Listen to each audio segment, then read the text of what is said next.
जड़ कर्म चेतन बंध कारू कर्म के अवसान का, कह कर स्वरूप यथार्थ जग का जो किया उपकार है, उसके लिए जिन वाणी माँ को वंदना शत बार है, वंदना शत बार है, वंदना शत बार है।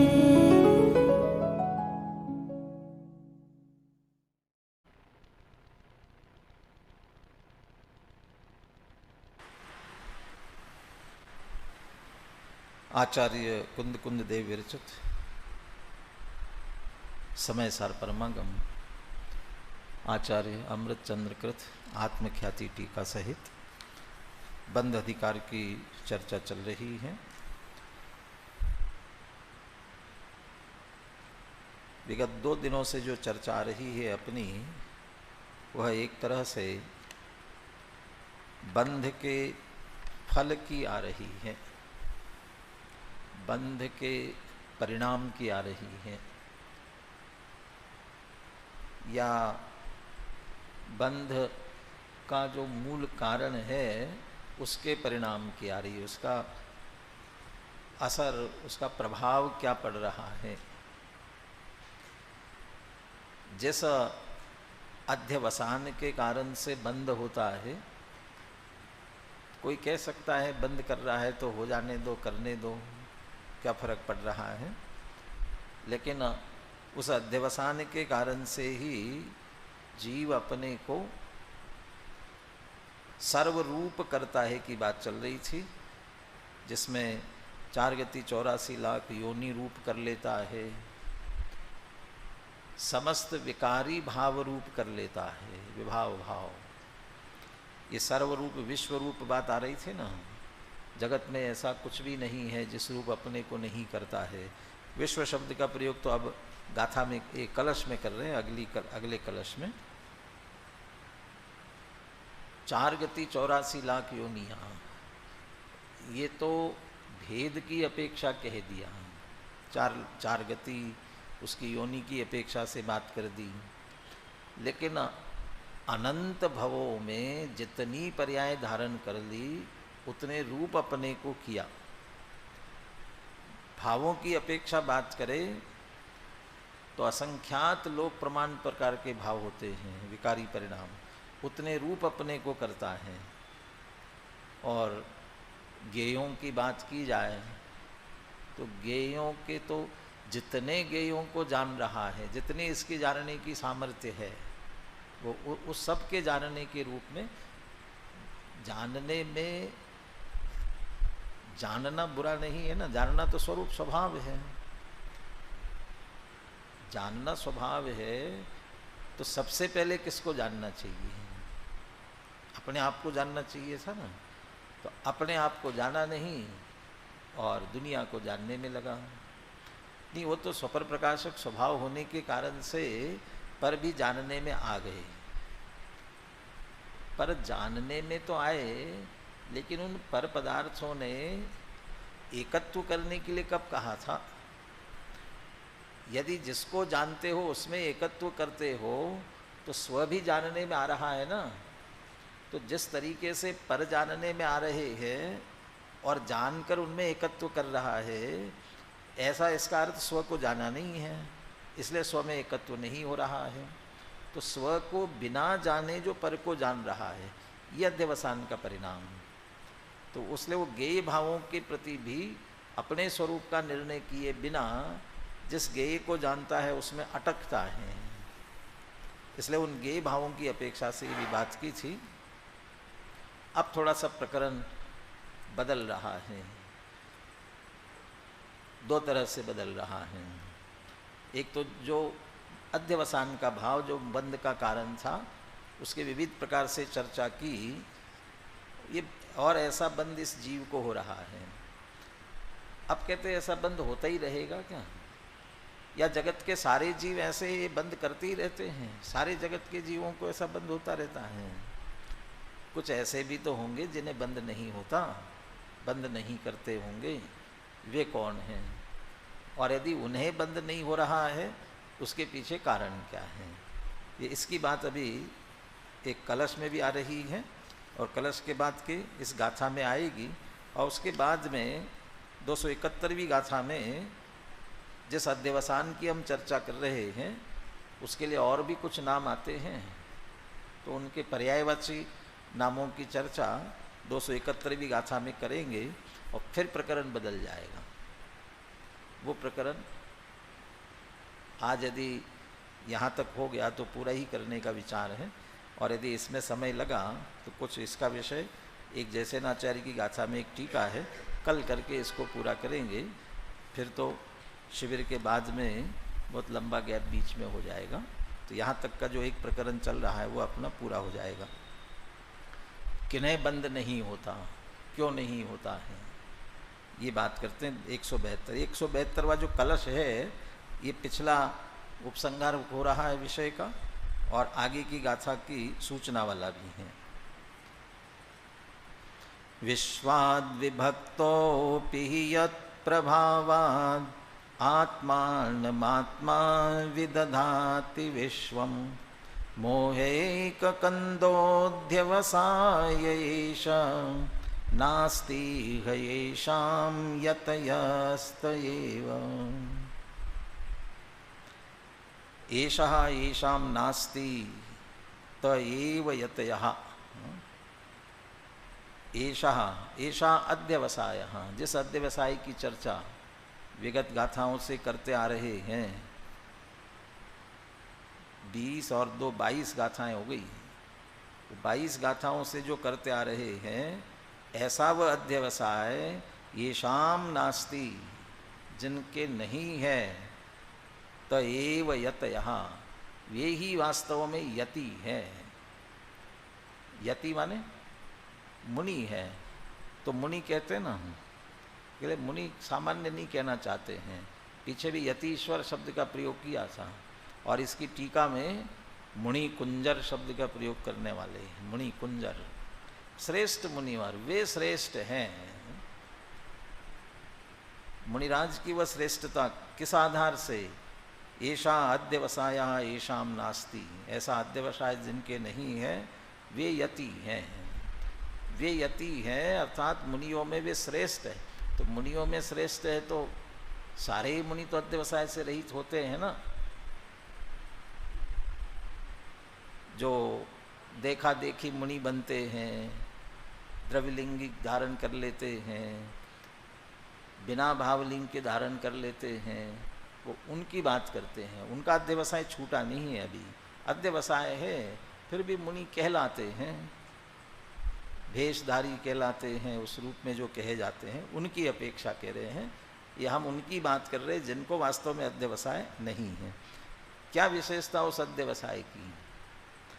यह आत्मा वास्तव में है कैसा? विश्वात् विभक्तः अपि, सारे विश्व से भिन्न है। इस विश्व कौन भिन्न है? आत्मा भिन्न है। किसका आत्मा भिन्न है? मेरा आत्मा भिन्न है।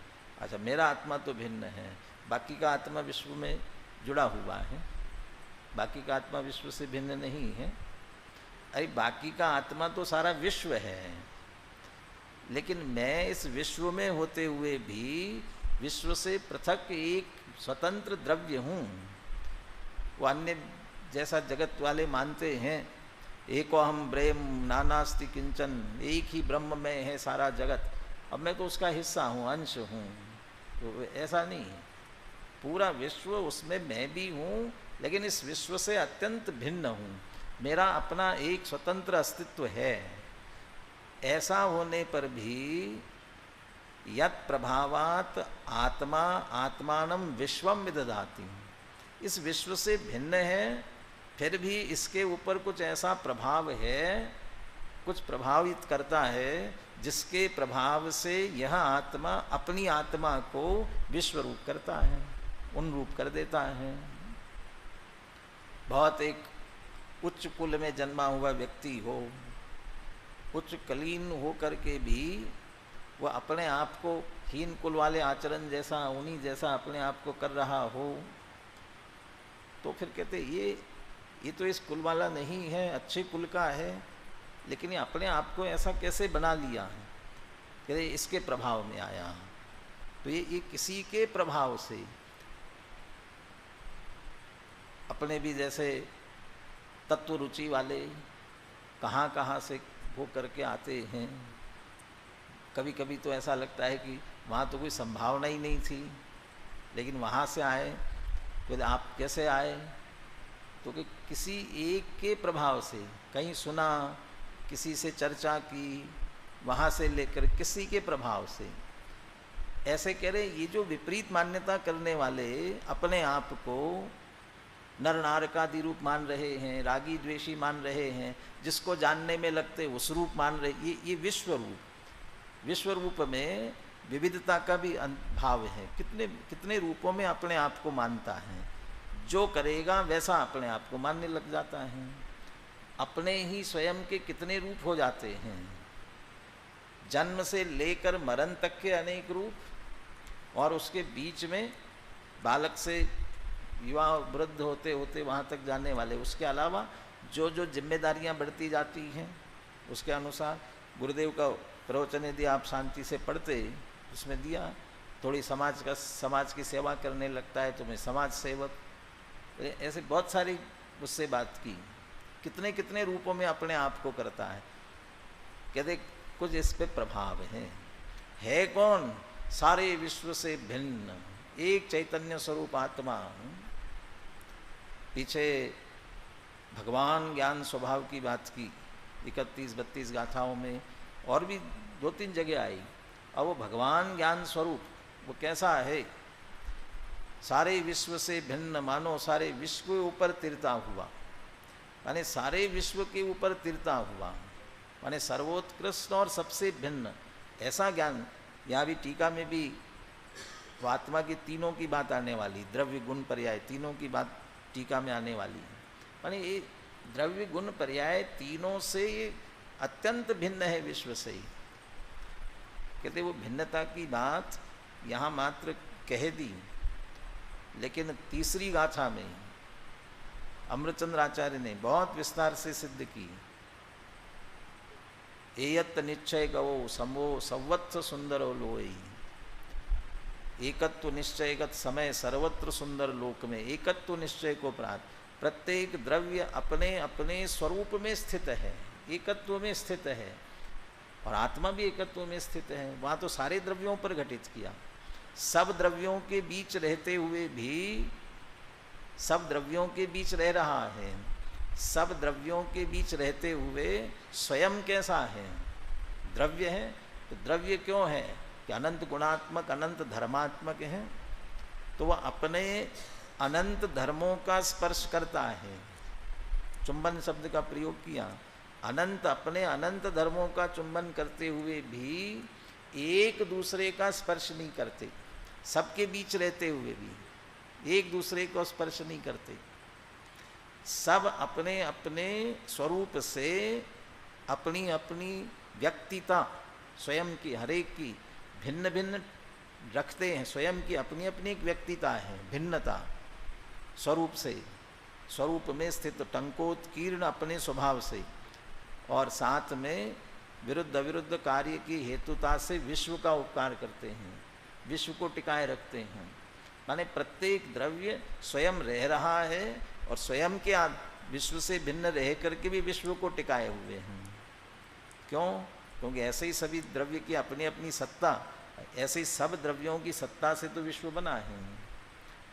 इसलिए विश्वात विभक्ता अपि, तो ऐसे मैं आत्मा, मैं भी ऐसे विश्व से भिन्न अपने आप में अपने अनंत गुण धर्मों का स्पर्श करते हुए भी पर द्रव्य का किंचित मात्र स्पर्श नहीं करता हूँ। जब कोई संबंध नहीं है फिर भी मैं ये ऐसा कैसे मानते हो? तो इसके ऊपर कुछ गहरा प्रभाव हुआ है। पागल जैसे कुछ भी बकता रहता है ना, क्यों बक रहा है? कभी कभी गर्मी चढ़ जाती, कहते हैं ना, इसके दिमाग में बहुत गर्मी चढ़ जाती है, और गर्मी चढ़ गई तो पागलपन हो गया, पागलपन आया तो ये बड़बड़ा। अरे कभी बुखार तेज हो जाता है ना, तेज बुखार और सन्निपात में आ जाता है तो बड़बड़ाने लगता है। तो क्या क्या बड़बड़ाता है पता ही नहीं, क्या क्या जो मन में होवे जो चलता रहता है। ये वो उस समय वो प्रभाव से कर रहा है ना। ऐसे इतनी हमारी जो विपरीत मान्यताएं हो रही है वह सब किसी के प्रभाव से हैं। तो यत् प्रभावात, जिसके प्रभाव से, वह कौन है? अध्यवसाय, अध्यवसाय है वह। और वह अध्यवसाय की विशेषता क्या है? मोहैक कंदो अध्यवसाय एषः। यत् प्रभावात, जिसके प्रभाव से यह आत्मा सारे विश्व से भिन्न होकर के भी स्वभाव से भिन्न है और फिर भी सारे विश्वरूप अपने को मानता है, ऐसा अध्यवसाय। मोहैक कंदो, उसकी जड़ कहाँ है? मोह में है, मिथ्यात्व में है, अज्ञान में है। उस अज्ञान को टीका में और स्पष्ट करेंगे। मोह उसका मूल है। टोडरमल जी जैसे यहाँ जैसे पुण्य पाप की बात की ना, पुण्य पाप रूप अपने को करता है, पुण्य पाप रूप करता है, राग द्वेष रूप करता है, कषाय रूप करता है। तो अपने में राग द्वेष कषाय भाव हो रहे हैं, इसका कारण क्या है?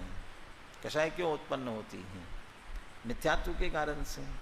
मिथ्यात्व से पर पदार्थ इस अनिष्ट मानता है और इस कारण से कषाय उत्पन्न होती है। तो उसका मूल भी मिथ्यात्व हुआ ना, मिथ्यात्व के कारण। अब वो अध्यवसाय क्यों? कि पर पदार्थ इस अनिष्ट है नहीं और ये मान रहा है वैसा है नहीं। समझ में आने पर भी विपरीतता ख्याल में आती है, उसके बाद भी मानता है। इसलिए इन सब का मूल मिथ्यात्व है। मोहैक कंदो अध्यवसाय एषः, ऐसा अध्यवसाय। नास्ति येषाम, यह नास्ति येषाम, इस लोक में ऐसे भी है, भले ही सारा जगत ऐसे ही बहता जा रहा हो, बहते जाते सब निराधार इस विपरीतता में, लेकिन इसके बावजूद भी कुछ ऐसे ही है इसी लोक में, येषाम येषः नास्ति, जिनका ये अध्यवसाय ऐसा नहीं है। त एव यतः, वे ही वास्तव में यति हैं। गुरुदेव ने कहा, यहाँ तो प्रारंभ से चर्चा तो ज्ञानी की चल रही है। ज्ञानी तो चौथे गुणस्थानवर्ती, सम्यक दृष्टि पंचम गुणस्थानवर्ती भी है। तो यहाँ सीधे यति क्यों बात, यति की बात क्यों की? यति से सीधा ख्याल में आता है ना, यत व्यवसाय नहीं है। ये घर गृहस्थी व्यापार धंधा अपने आप को, अरे वे तो वास्तव में मैं मुनि हूँ ये मानते हैं, वो सम्यक दृष्टि नहीं मानता है। न मैं यति हूँ न गृहस्थ हूँ, सम्यक दृष्टि न यति हूँ न गृहस्थ हूँ। तो यति नहीं गृहस्थ नहीं तो हूँ क्या? वैसे उस छंद में बनारसदास जी का छंद है, वहाँ तो यति न गृहस्थ हूँ, इसका तात्पर्य तो न पंचम गुणस्थान है न छठा सातवां मुनिराज का है, चौथे गुणस्थानवर्ती है। ऐसे सम्यक दृष्टि की बात करते हैं। लेकिन सम्यक दृष्टि अपने आप को, न तो मैं गृहस्थ हूँ न मुनि हूँ, तो मैं कौन हूँ? भगवान आत्मा हूँ, इसी रूप में वह मानते हैं। इसलिए यति है, इसका अर्थ भेद विज्ञानी है, मोह रहित है, वह श्रेष्ठ है। जैसा समदभद्राचार्य कहते हैं, गृहस्थो मोक्ष मार्गस्थो निर्मोहो नैव मोहवान। कोई गृहस्थ है लेकिन मोक्ष मार्ग में स्थित है। पीछे आई थी गाथा, मुच्चति मोक्ष मग्गे ठिदा, मोक्ष मार्ग में स्थित है, वे मुक्त होते हैं। गृहस्थ है, मोक्ष मार्ग में स्थित है, निर्मोह, कौन है जो निर्मोह है? और गृहस्थो मोक्ष मार्गस्थो निर्मोहो नैव मोहवान, मोही नहीं है।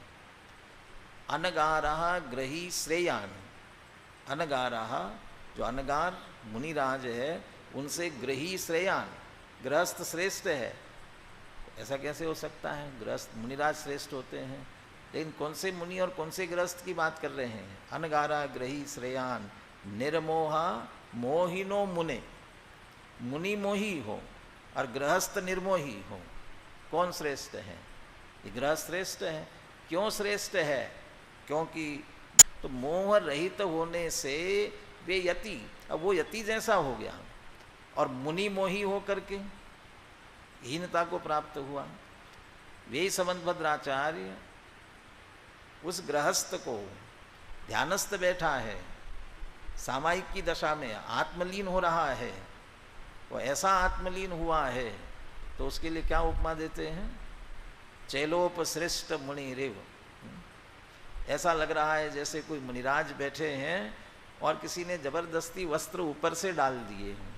चैलोपसृष्ट मुनि रेव, अंदर में बिल्कुल, वो तो छठे सातवें गुणस्थान इतनी शुद्धता नहीं आई है, लेकिन जैसे मुनिराज अपने आप को निरंतर शुद्ध आत्मरूप अनुभव करते हैं, ऐसा वह सामायिक की दशा में अपने आप को शुद्धात्म रूप अनुभव कर रहा है।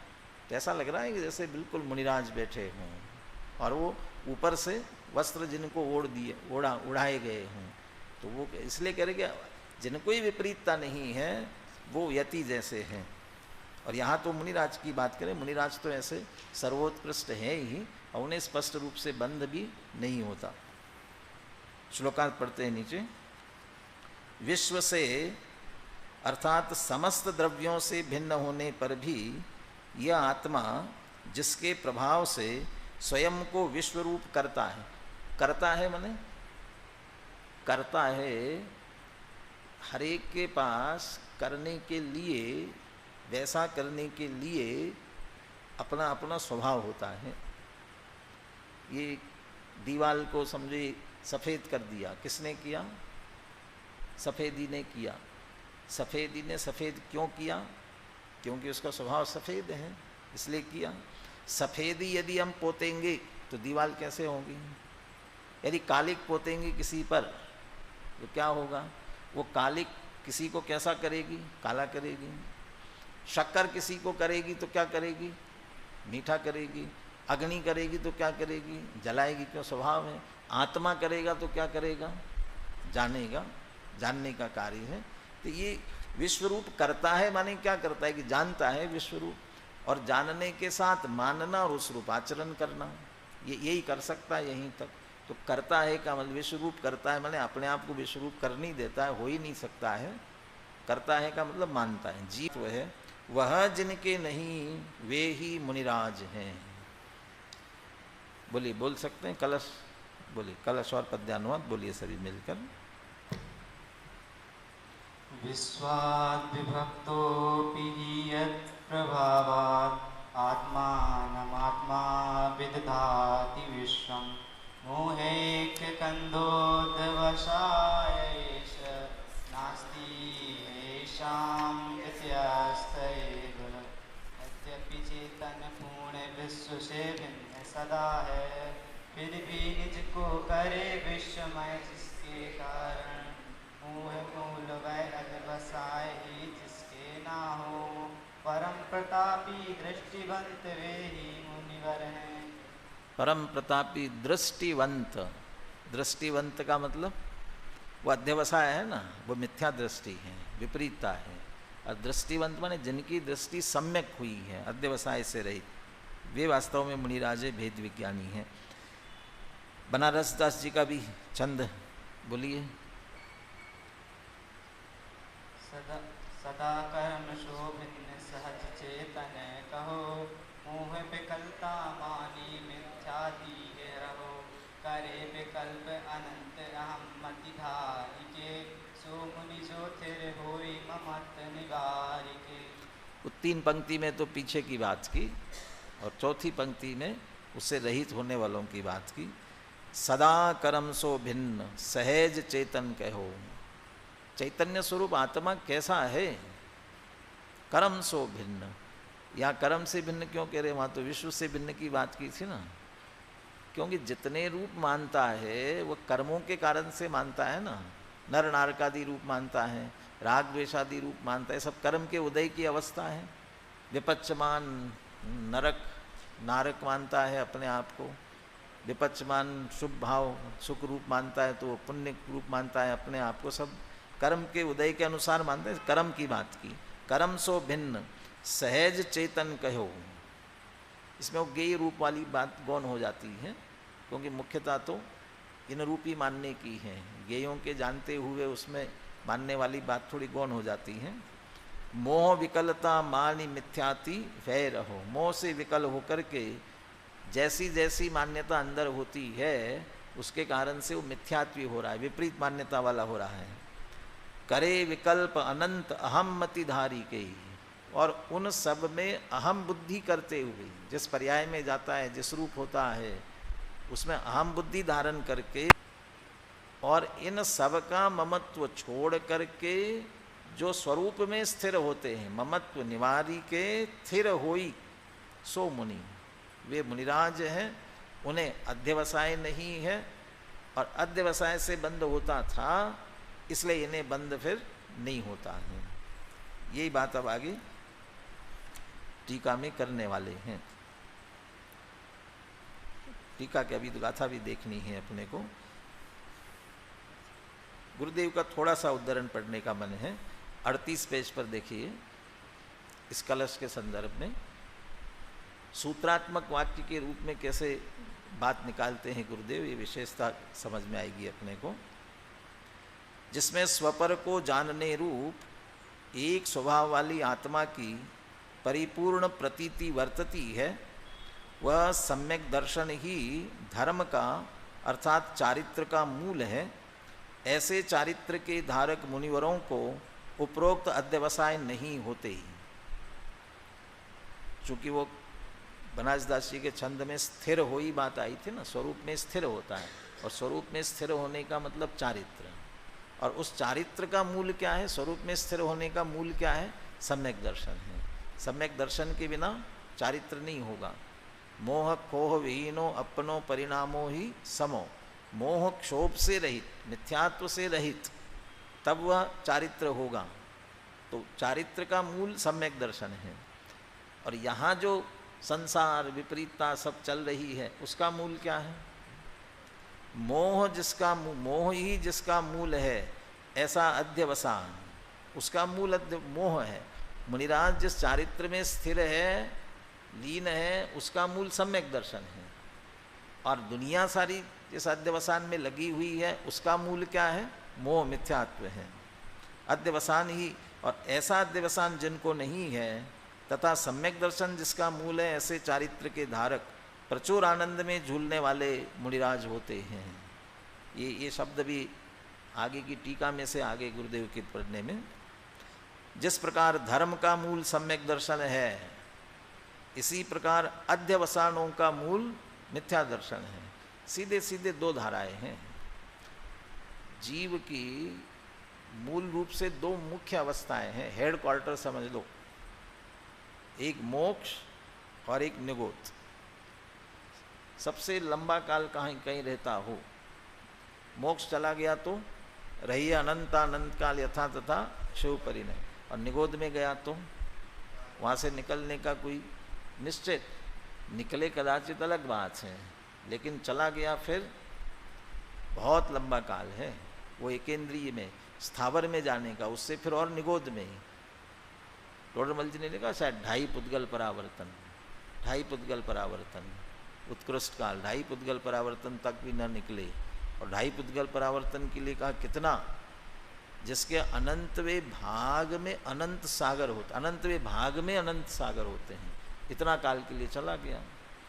और ये कहाँ जाएगा, जैसे ट्रेन की पटरी जहाँ स्टेशन से निकलती है और जहाँ बाहर निकलने के बाद थोड़ा सा बदल जाती है, और जहाँ थोड़ी बदलती है, जयपुर के स्टेशन से निकली और निकलने के बाद में अपने जयपुर में आएगी ना, यदि जयपुर से निकल के गांधीनगर स्टेशन की तरफ चली तो समझ लो दिल्ली पहुंच जाएगी, और दुर्गापुरा स्टेशन की तरफ गई तो फिर बम्बई पहुंच जाएगी।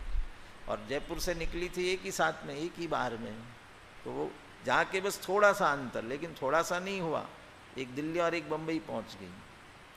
ऐसे ही इसी स्थिति में मोह सहित रहा तो कोई ताकत नहीं है कि निगोद से बचा सके।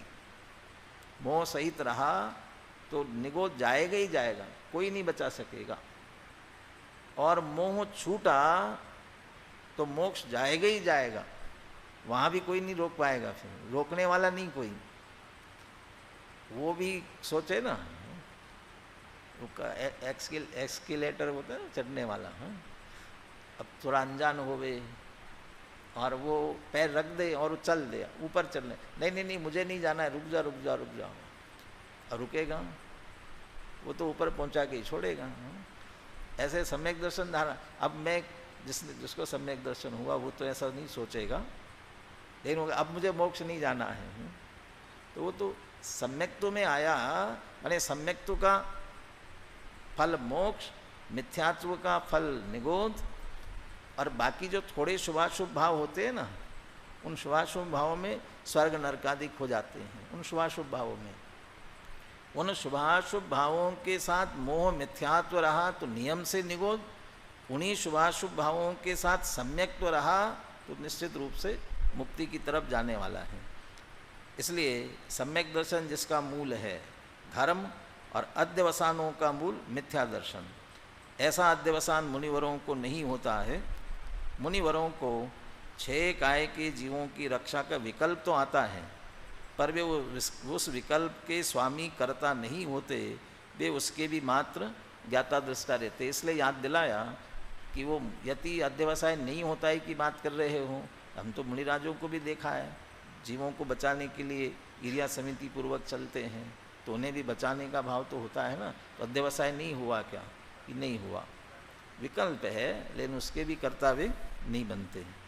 यही चर्चा आप गाथा में करते हैं। 270 गाथा। एदानि नत्थि जयसिम अज्जवसाणानि एव मादीनि तम असुहेण सुहेणव कम्मेण मुनि न लेपन्ति। एदानी, अब एदानी कह करके सारे पीछे के ले लिए, सुखी करता हूँ, दुखी करता हूँ, मारता हूँ, बचाता हूँ, बंधाता हूँ, छुड़ाता हूँ, और वो हिंसा मारने की बात कही थी, तो चोरी कुशील परिग्रह उन सब की भी बात ही ली थी। एदानी अज्जवसाणानि एवं आदीनी जैसिम नत्थि, इनको आदि लेकर के जिनके नहीं है, ते असुहेन सुहेण व कम्मेण मुनि न लिपन्ति, ऐसे मुनि शुभ या अशुभ कर्मों से लिप्त नहीं होते हैं, शुभाशुभ कर्म उनको बंधते नहीं हैं। अध्यवसान और शुभाशुभ कर्म का बंधना, और जिसे अध्यवसान है वो शुभाशुभ कर्म बांध रहा है, और मुनिराज के ये अध्यवसान निकल गया, उन्हें शुभाशुभ कर्म नहीं बनता, शुभाशुभ कर्म नहीं बनता। लेकिन दूसरी तरफ मुनिराज की जब हम चर्चा सुनते हैं, धन धन जैनी साधु जगत के तत्व ज्ञान विलासी हो, मैंने उसमें चर्चा करते हुए कहा ना, मैंने कभी कभी उन्हें शुभोपयोग तो होता है, लेकिन अशुभोपयोग सत्ता सहित विनाशी हूँ, अशुभोपयोग सत्ता सहित विनाशी हूँ, पर निरंतर शुद्धोपयोग में रहते हैं। कदाचित शुभोपयोग होता है, और अशुभोपयोग तो सत्ता से ही नष्ट हो गया। अशुभोपयोग नहीं है, इसलिए अशुभ से होने वाला पाप का बंध नहीं होता, लेकिन शुभोपयोग तो कदाचित होता है, तो शुभोपयोग से पुण्य का आश्रय बंध तो होता है ना, तो पुण्य तो बंध रहा है, तो पुण्य से तो लिप्त होते हैं। तो यहाँ तो कहते कि असुहेन सुहेन न लिपन्ति, लिप्त नहीं होते, क्यों कहते हैं?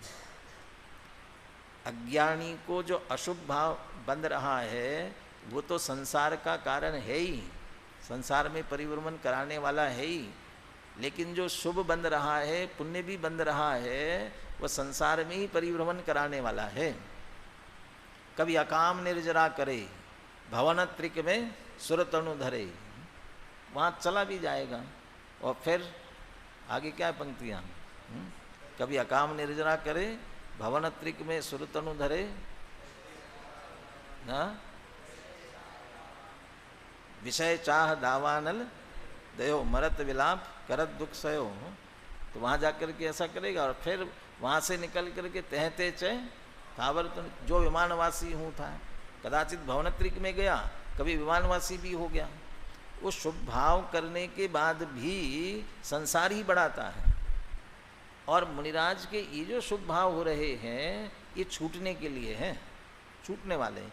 ये तो शुद्धोपयोग से निकले, अशुभ में न जाए, वापस शुद्धोपयोग में आए, इसलिए आधार के रूप में उन्होंने लिया था, इसलिए लिप्त नहीं होते हैं, उसमें लिप्त नहीं होते हैं, बनते तो है लेकिन उससे लिप्त नहीं होते, अनंत संसार के लिए कारण नहीं बनते।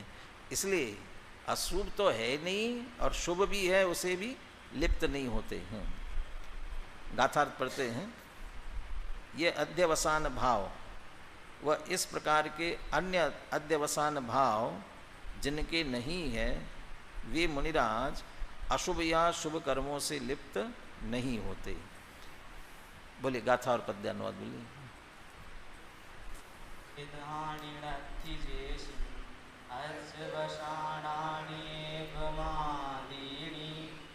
अशुभेण शुहेणो कम्मेण मुनीण लिप्पन्ति और इनसे अन्यत वसान जिनके हैं नहीं वे मुनि जन शुभ अशुभ कर्मों से न कबहु लिप्त हो। बंधन हो कदाचित लेकिन लिप्त नहीं होते, थोड़ा बहुत बंधन होता है, सहज छूटने वाला बंधन होता है।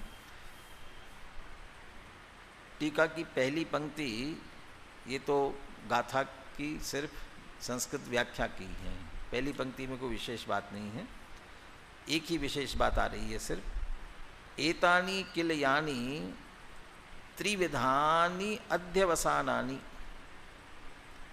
इस प्रकार से ये जो पीछे कहे गए ये वास्तव में कितने प्रकार के अध्यवसान?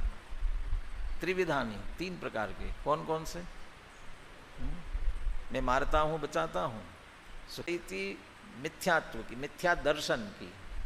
अब कहते हैं अकेले वो मिथ्या दर्शन अर्थात श्रद्धान में विपरीतता नहीं है, वह श्रद्धान में विपरीतता आई अज्ञान के कारण से, इसलिए अज्ञान है, श्रद्धान में होने से मिथ्या दर्शन है, और चारित्र में भी है इसलिए मिथ्या चारित्र है।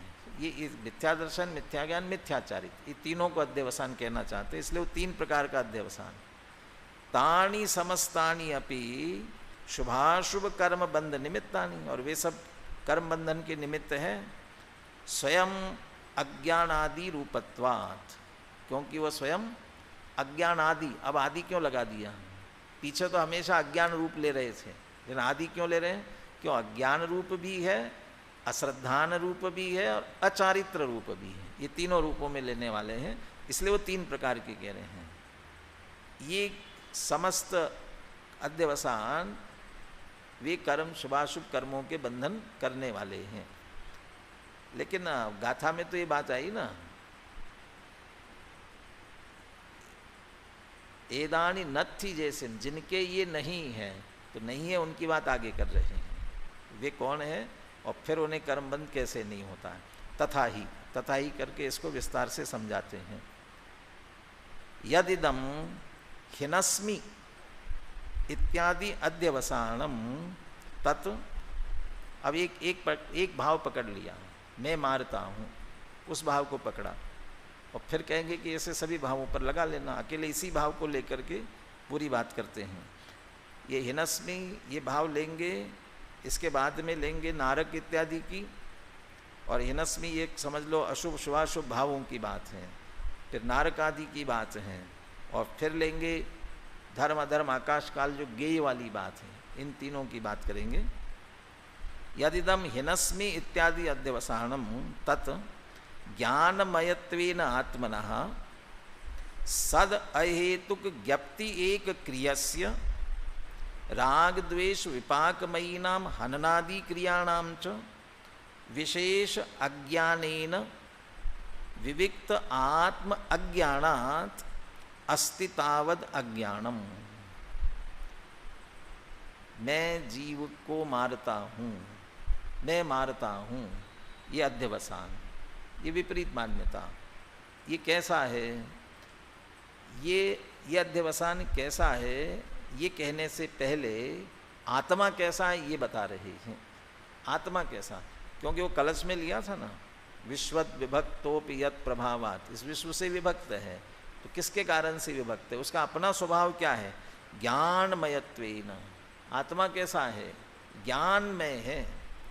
तो आत्मा ज्ञानमय है तो हमें ज्ञान रूपी भाषित होना चाहिए ना। यद्यवसान क्यों खड़ा हुआ? वो ज्ञानमय होने पर भी जिसे भेद विज्ञान नहीं है। किस बात का भेद विज्ञान नहीं है? दो क्रियाओं के बीच में।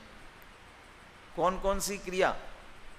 एक आत्मा की क्रिया और एक अध्यवसान की क्रिया। आत्मा की क्रिया कौन सी है?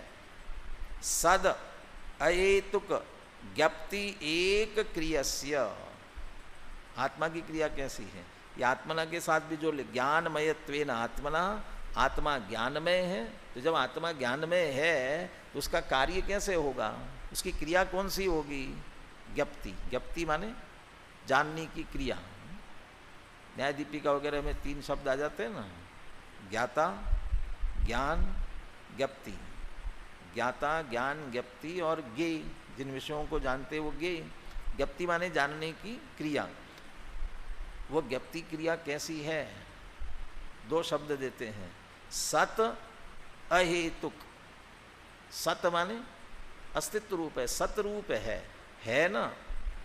आत्मा की जानन क्रिया है ना। आत्मा ज्ञान रूप है तो उसकी जानन क्रिया भी है।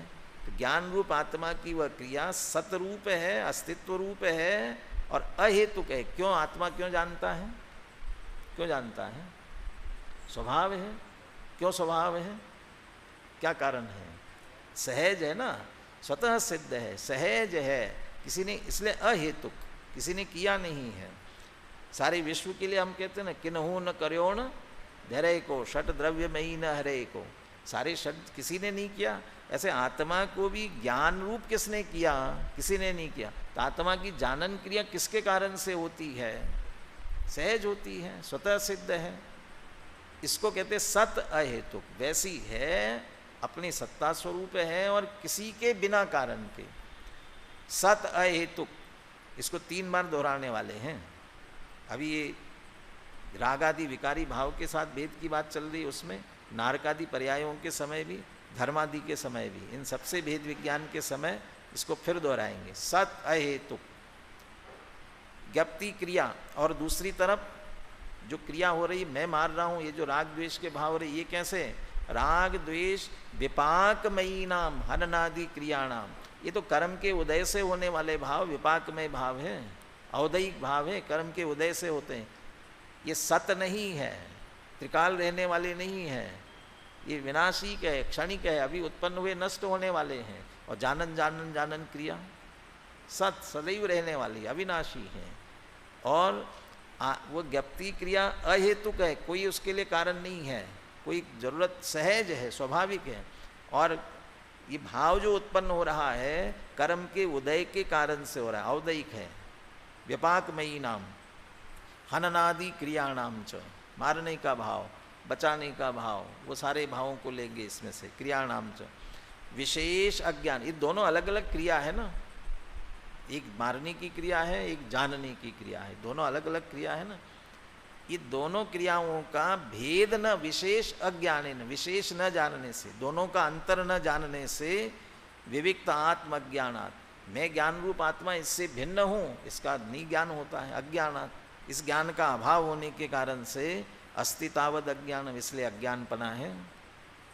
और विविक्त आत्म अदर्शनात्, जब उससे भिन्न मैं ज्ञप्ति क्रिया जानन क्रिया वाला हूँ, राग क्रिया वाला नहीं हूँ, ऐसा भेद जानने में नहीं आया।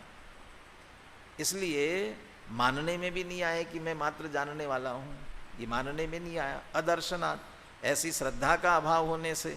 अस्ति च मिथ्या दर्शनम, और विविक्त आत्म अनाचरणात्, और उससे भिन्न आत्मा में भी लीनता, आचरण, चारित्र नहीं हुआ। तो किसका हुआ? वो मारने बचाने उनमें लगा, और उसके कारण से होने राग द्वेष परिणामों में लगा, उसी आचरण में चला गया। तो आत्मा का आचरण नहीं हुआ, आत्म अनाचरणात्, तो उसके कारण से क्या हुआ? अचारित्रम, अचारित्रम, मिथ्याचारित्रम। ये 3 प्रकार का अध्यवसान। ज्ञप्ति क्रिया रूप अपना आत्मा का स्वरूप, ज्ञानमयत्वेन, ज्ञान रूप अपना आत्मा, और वो रागादि क्रिया जो औदैक भाव है, विकारी रूप है, इन दोनों में और विशेष भेद जानना हो, भेद विज्ञान के लिए, चिंतन के लिए, तो फिर वापस कर्ता कर्म अधिकार में जाओ। तो कर्ता कर्म अधिकार की प्रारंभिक गाथाओं में 69वीं गाथा से ही प्रारंभ किया चर्चा। जावण वेदि विशेषम आदा सवाण दोर्णम्पी अन्नाणी तावदिशो कोहा दिशु वट्ट दे जीवो। आत्मा और आश्रव में भेद जब तक नहीं जानता, तो आत्मा कौन? सत अहेतुक ज्ञप्ति एक क्रियस्य, जिसके साथ अहेतुक एक ज्ञप्ति क्रिया है, तो यही जिसकी क्रिया है। कौन? ज्ञानमयत्वेन आत्मना। और यही क्यों इसकी क्रिया ज्ञानमय है, वो आत्मा वास्तव में। बाकी सब आश्रव भाव, वो आश्रव भाव राग आदि वे कैसे हैं? वे कर्म के उदय से उत्पन्न होने वाले हैं।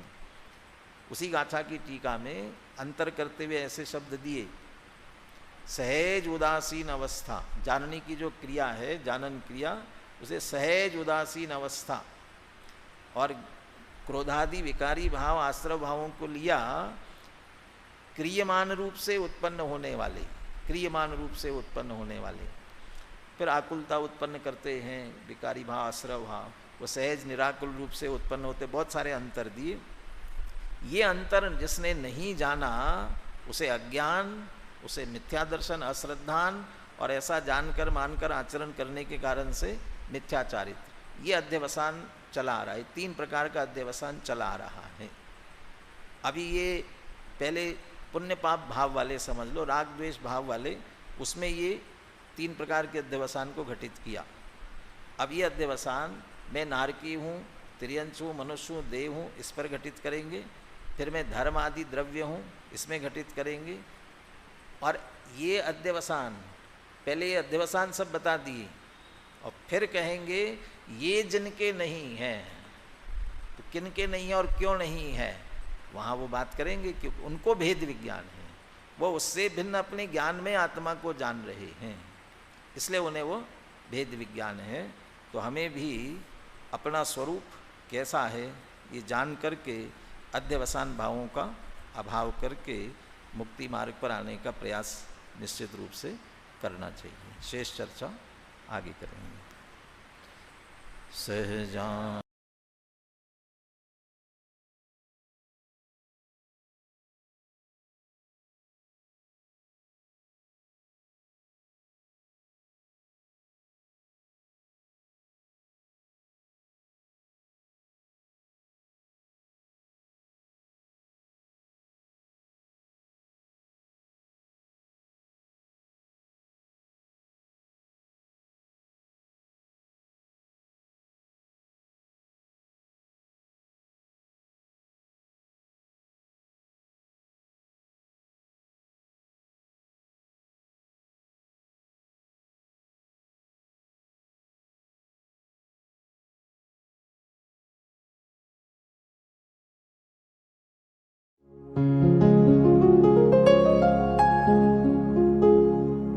निज निधि निज में बताए, यह अनंत उपकार है उसके लिए जिन वाणी माँ को वंदना शत बार है, वंदना शत बार है, वंदना शत बार है।